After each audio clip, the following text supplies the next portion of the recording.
Bueno, entonces, vamos a trabajar un poco con el material de lectura de la semana 6, que habla sobre el sistema respiratorio. La idea de esta clase es ir leyendo el material, porque seguramente no han tenido tiempo de leerlo, y analizar las actividades optativas. Así que bueno, voy a ir empezando a leer, así ustedes pueden ir siguiendo, así ya hacen el 2x1.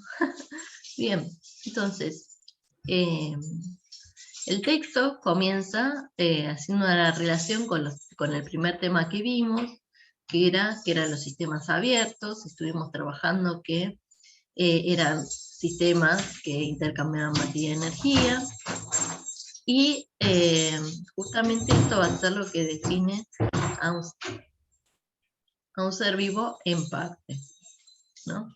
Y habíamos dicho que aparte de todo esto, estaba la idea de que tenían células.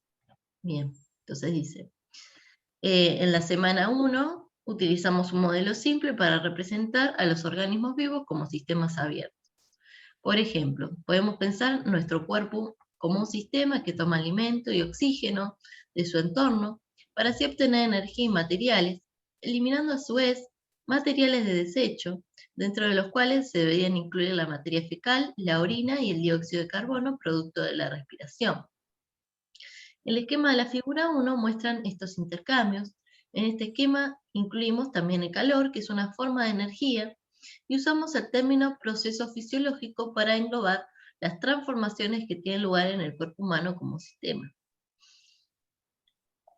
Además, quería aclararles que los sistemas también dependen de el criterio que uno utilice, porque también uno puede englobar dentro de un sistema otros sistemas, como es en este caso el sistema respiratorio.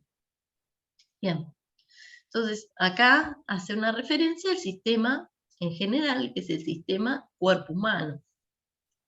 Entonces nos dice que alimentos y oxígeno ingresan a nuestro sistema, ocurren estos procesos fisiológicos y son liberados al exterior materiales de desecho y calor. Bien. Retomando la idea de intercambio entre organismo y su entorno, en el material de la semana 5 estudiamos el sistema digestivo, encargado de digerir los alimentos y absorber los nutrientes. En este material te invitamos a profundizar un poco más qué es lo que ocurre a nivel del sistema respiratorio. Llamamos respiración al proceso mediante el cual los seres vivos llevan a cabo un intercambio gaseoso entre el medio interno y el medio que los rodea, externo. Este intercambio se puede llevar a cabo a través de diferentes estructuras, como el pulmón en humanos, las branquias en los peces, o a través de la piel como en las lombrices. O sea, cada organismo vivo va a tener diferentes tipos de modos de respiración, dependiendo del medio en donde esté adaptado a vivir. Por ejemplo, un pez tiene que desarrollar una estructura completamente diferente al humano porque justamente vive en otro medio, un medio acuático. Y la lombriz tiene un tipo de respiración que es a través del tegumento. ¿Por qué? Porque no está justamente en un medio ni acuoso ni aéreo completamente, sino que está debajo de la tierra. O sea, cada uno de estos seres vivos tuvo su desarrollo evolutivo en diferentes tipos de ambiente. Bien. Bueno, entonces tenemos, a ver, un segundo. Bien, entonces dice, retomando la idea de intercambio entre el organismo y su entorno, en el material de semana 5 estudiamos, bueno, eso ya lo leí, perdón. Dice, el aire es el gas que compone la atmósfera terrestre. Es una mezcla de gases que nos rodea. Está compuesto por varias sustancias, la más abundante es el nitrógeno, que alcanza más del 70% de la mezcla. Lo siguen el oxígeno, el vapor de agua y otros que son menos abundantes, como el ozono, el dióxido de carbono y el hidrógeno. Respecto a esto, hay muchas ideas preconcebidas de que el aire es una mezcla de oxígeno y dióxido de carbono, porque parece ser lo único que nosotros, con lo único que nos relacionamos. Pero bueno, la mayor parte del aire que nos rodea es nitrógeno, que para nosotros no nos afecta en nada porque no produce ningún intercambio metabólico, ninguna complicación. O sea, es más, la única forma de que ese nitrógeno aéreo se incorpore a nosotros es a través de los alimentos. Y las únicas que son capaces de hacer que el nitrógeno aéreo sea nitrógeno asimilable son las bacterias fijadoras de nitrógeno que están en la tierra, que las absorben las plantas. Y nosotros comemos las plantas, entonces así podemos asimilar ese nitrógeno. Bien, nos dice, para tener en cuenta, cada vez que inspiramos ingresa aire a nuestro cuerpo. No es correcto decir que ingresa oxígeno. El oxígeno es uno de los gases que conforman el aire. Entonces, para no olvidarse de eso, digamos, estaría bueno que piensen eso como algo completo. A ver, esperen que... bien.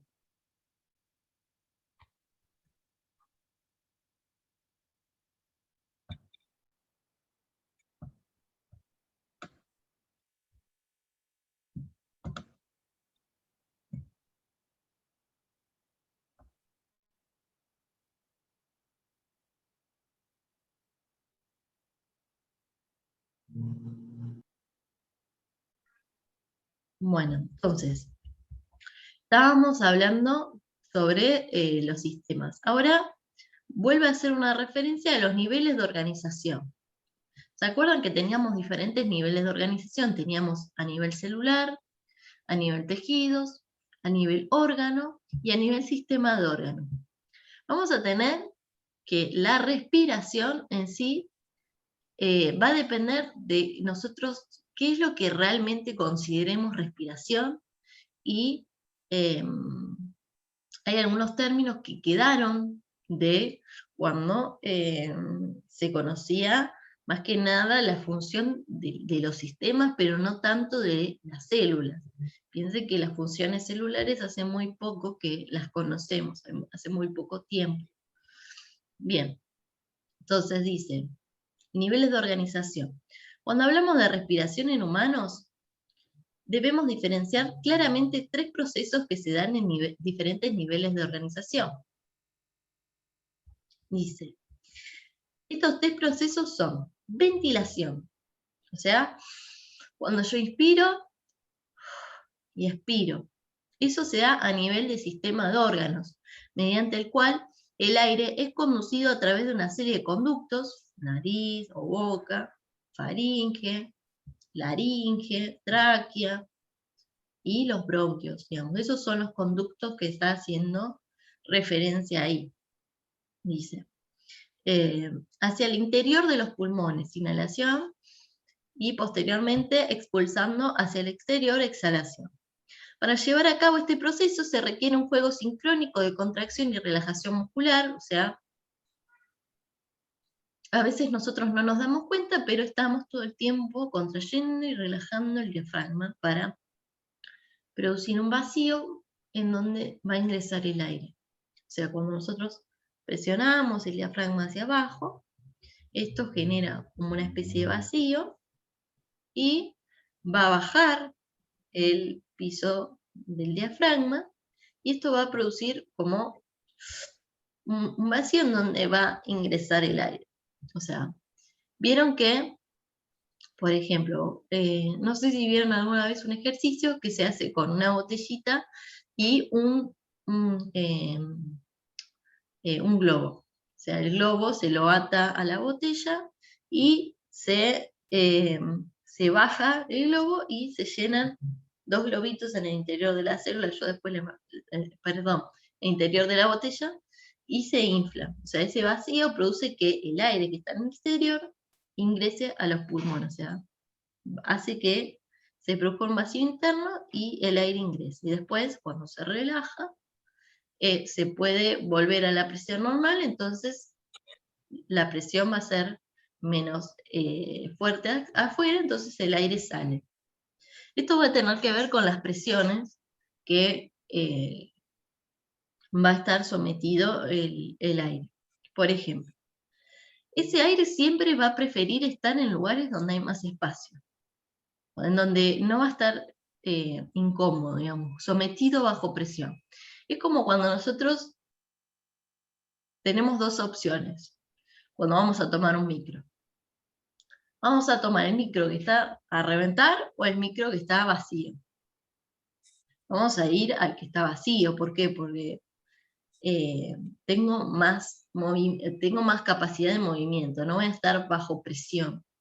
Entonces, lo mismo le ocurre a las moléculas del aire. Van a ir de un lugar donde hay menor presión, van a ir siempre a esos lugares, desde donde hay mayor presión a donde hay menor presión.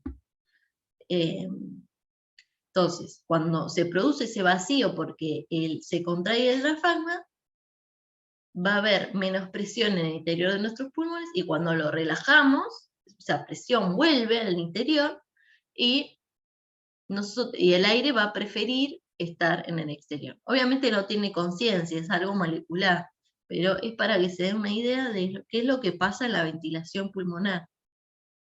Y esto se da a nivel sistema, ¿no? Porque lo que se está moviendo son músculos, tejidos que van a estar asociados en el pulmón, y estas cuestiones van a darse a nivel sistema de órganos.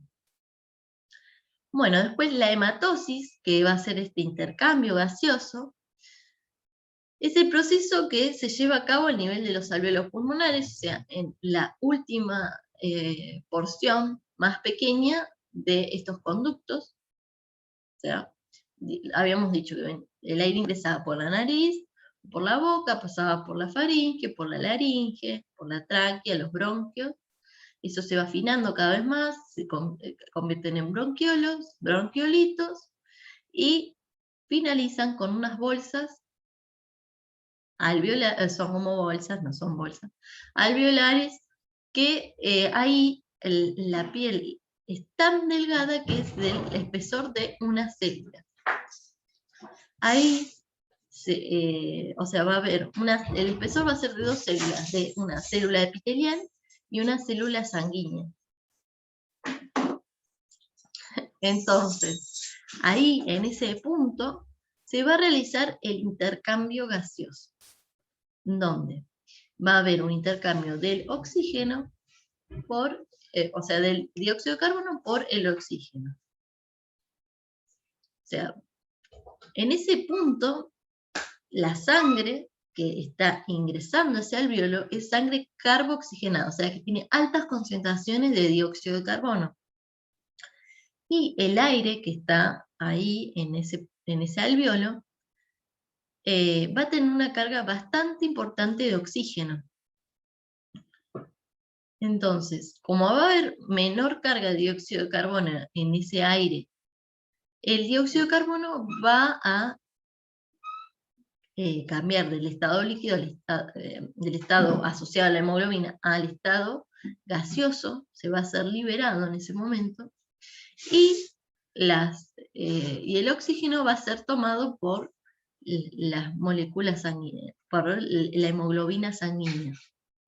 Entonces, ahí se va a producir un intercambio, y esto va a estar dado también por las concentraciones que vamos a ver de oxígeno y dióxido de carbono. O sea, si yo tengo ese líquido, esa sangre carboxigenada, va a ser más probable que el dióxido de carbono tienda a escapar hacia un lugar donde hay menor concentración. Y el oxígeno va a ir de un lugar donde hay mayor concentración, ese aire que está en el alvéolo, a un lugar donde hay menos, que es en la sangre. Eso es el proceso de hematosis que se da en ese lugar, que es el alvéolo, y que tiene un espesor muy, muy pequeño, el tejido, los tejidos que van a estar asociados. Bien, después tenemos la respiración celular, que es el lugar donde en realidad se da la respiración, que va a estar justamente ubicado en la mitocondria, que eso lo vamos a ver un poquito más adelante. El lugar donde se da la respiración en la célula es la mitocondria. Bueno, acá nos dice que la respiración celular es un conjunto de procesos metabólicos mediante el cual las células utilizan las moléculas de oxígeno para obtener energía metabólica. Es un proceso a nivel intracelular, o sea, a nivel mitocondrial. Por tanto, el nivel de organización que corresponde a este proceso es el celular. En esta clase te iremos guiando con el fin de comprender en detalle la respiración y la hematosis. Bueno, después miren este videíto que está muy bueno. Yo lo he visto varias veces y es bastante interesante. Les va a dejar un poco más en claro algunas cuestiones. Dice: mirar el video y hacer una lista de los distintos órganos que recorre el aire al ingresar el organismo, desde la nariz hasta los alvéolos pulmonares. Eso lo estuvimos charlando un poco. En el video se explica el proceso de ventilación, el proceso de intercambio de gases o hematosis. Anota en qué momento el video explica cada uno, indicando entre qué minutos el video se encuentra detallando cada proceso. Bueno, debe estar, está muy bueno el video. Así que, si pueden, véanlo que... A ver, no sé si no se me va a trabar. Si quieren los vemos, no sé, ¿ustedes qué quieren? Si no, seguimos con el texto en sí. Después tienen tiempo para leer eso, ver eso.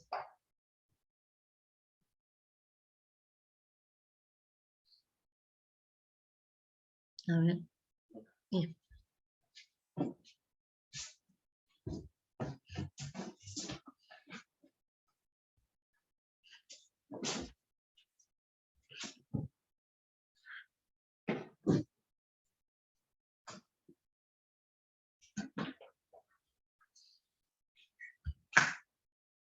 Bueno, ahí está. Buenísimo. Bien, nos dice el sistema respiratorio. El texto que sigue describe las estructuras del sistema respiratorio. Te proponemos leerlo e ir chequeando la lista que hiciste. Bueno, la que menciona el video, bien. Dice: ¿cómo funciona el sistema respiratorio en los seres humanos? El sistema respiratorio en los seres humanos y otros vertebrados que respiran con pulmones puede dividirse en partes. Hola Canela, ¿cómo andás? Bien.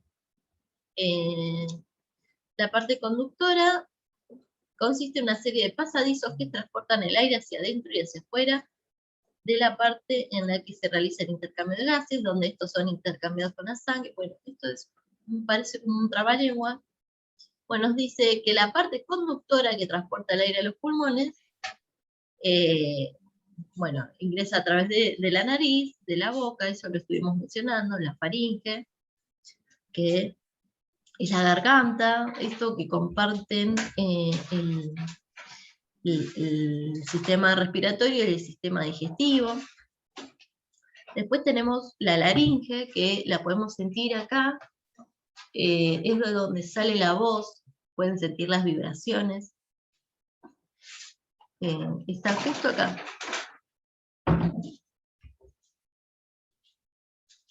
Dice, bueno, es donde se producen los sonidos. La abertura hacia la laringe está protegida por la epilotis, o sea, ese cartílago que producía tapaba lo que era el canal respiratorio cuando traspasaba la comida, ¿no?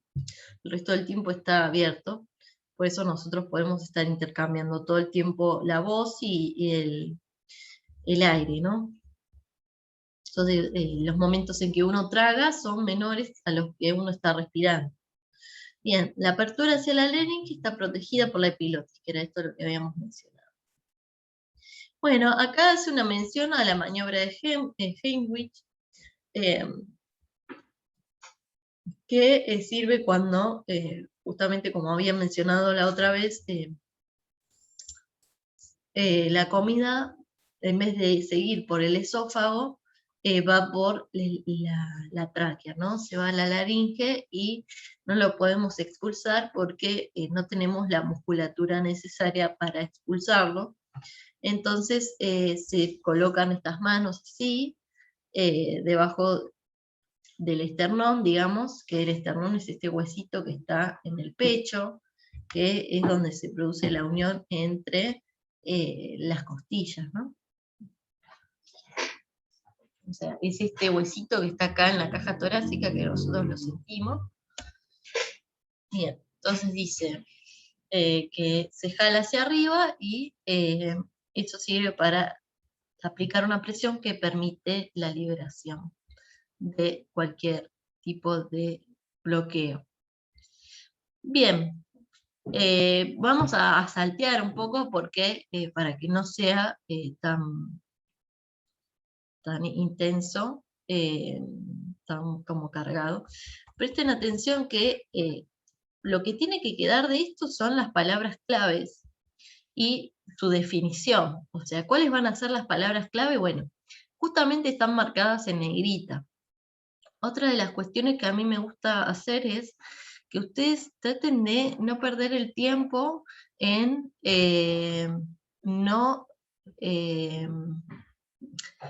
perderse justamente en esto de que tiene que haber una comprensión total de lo que es el... perdón, esperen un cachito, un segundito.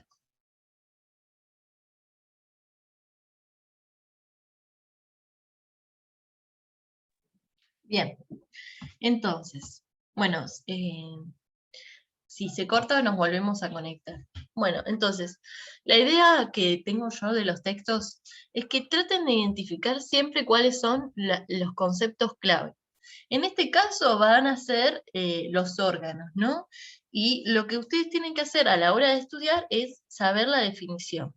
Entonces, si uno sabe cuáles son los conceptos clave, que por ejemplo en el primer momento fueron la ventilación, la hematosis, la respiración celular, donde ocurre estas cuestiones, ustedes pueden no perder tiempo en quererse aprender de memoria todos los conceptos que andan dando vuelta, o la frase entera.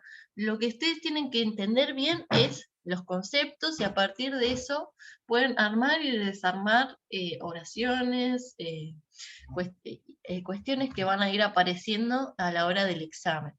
Entonces, para mí, lo ideal que tienen que hacer es armarse un cuadrito de palabras clave por clase. Entonces, si ustedes tienen en cuenta esas palabras clave, y aparte las tienen identificadas, después a la hora de armar un texto les va a ser mucho más fácil. Aparte, también si las tienen jerarquizadas, ¿no? Si dicen, bueno, esto, que yo, ¿cómo poner en orden estos conceptos? Ven que va apareciendo con un orden que tiene que ver con un orden anatómico, que se ha tomado como un criterio. Se tomó como criterio empezar por la cabeza, ¿no? Donde inicia el pasaje de aire. Bien, entonces nos dice que después de la laringe está la tráquea, que la podemos sentir acá, que es un tubo que tiene cartílagos en forma de C, que le mantienen esa estructura para que no colapse, a diferencia del esófago, que se acuerdan que colapsaba. Bien. Está en el interior del pecho, tiene dos ramificaciones importantes que son los bronquios, o sea, esas saliencias, a ver, capaz que están acá, no están. Bien, después, a medida que se va ramificando y se va volviendo más pequeño, va pasando de bronquio a bronquiolo, que dice que solo miden alrededor de 1 milímetro de diámetro, Las paredes de los bronquios y los bronquiolos se encuentran recubiertas por músculo liso, que es el que permite la expectoración, ¿no? Ese movimiento de expulsión de impurezas. Bien, dice, durante las actividades que requieren oxígeno adicional, como el ejercicio, el músculo liso se relaja, permitiendo la entrada de aire. Los bronquios llegan a los alvéolos, que son microscópicos, o sea, son muy pequeños. Ahí es donde decía que se realizaba la hematosis, ese intercambio gaseoso que es muy, muy fina la altura que tiene ese punto, digamos, es de dos células, uno de las células que recubre el capilar y otra del epitelio que está en ese punto. O sea, a ese nivel se produce un adelgazamiento. ¿Por qué? Porque imagínense que el intercambio gaseoso no se puede hacer con células de esta longitud, es mucho más difícil. Bien. Entonces, durante el paso a través del sistema conductor, el aire se calienta y se humedece, gran parte del polvo y las bacterias que transporta quedan atrapadas en el moco, secretado por las células que revisten las entradas respiratorias. Ahí participa todo lo que son las células productoras de mucus, y tiene una relevancia bastante importante, y las células del epitelio de la tráquea, también porque producen ese barrido con sus cilios, que permite que el aire llegue al interior del pulmón sin agentes extraños. Bien. Bueno, acá tenemos una imagen del sistema respiratorio. Bien, acá tenemos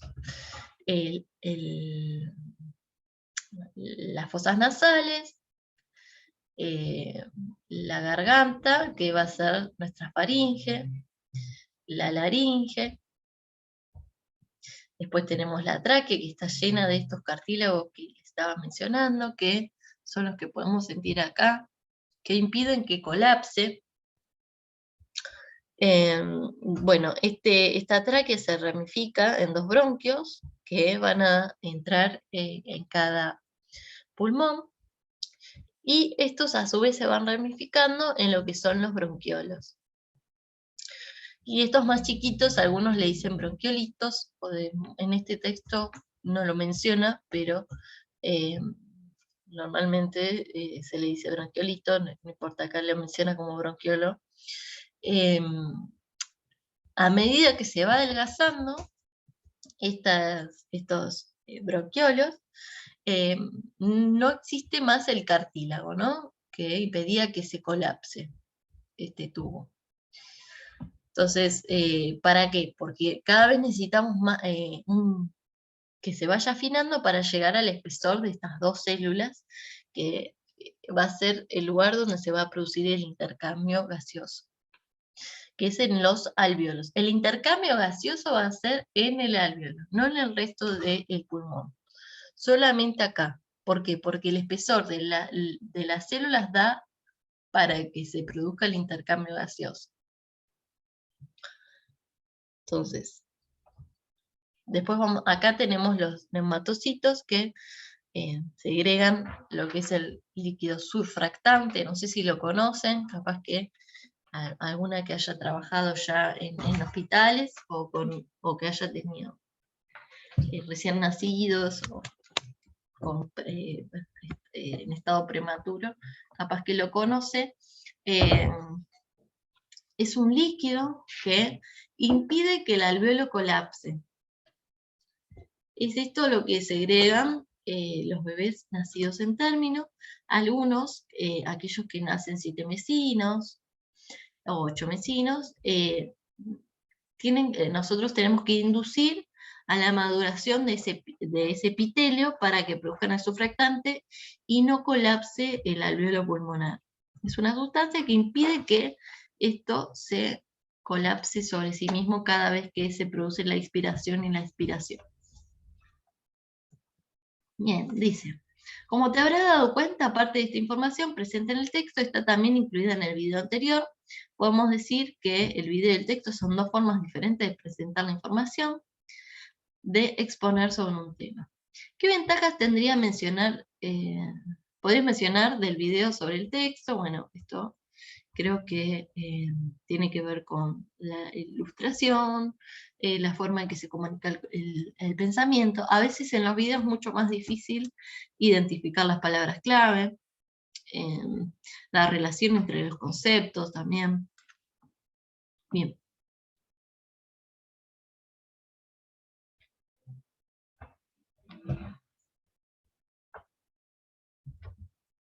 Bueno, todas estas cosas que van apareciendo son opcionales.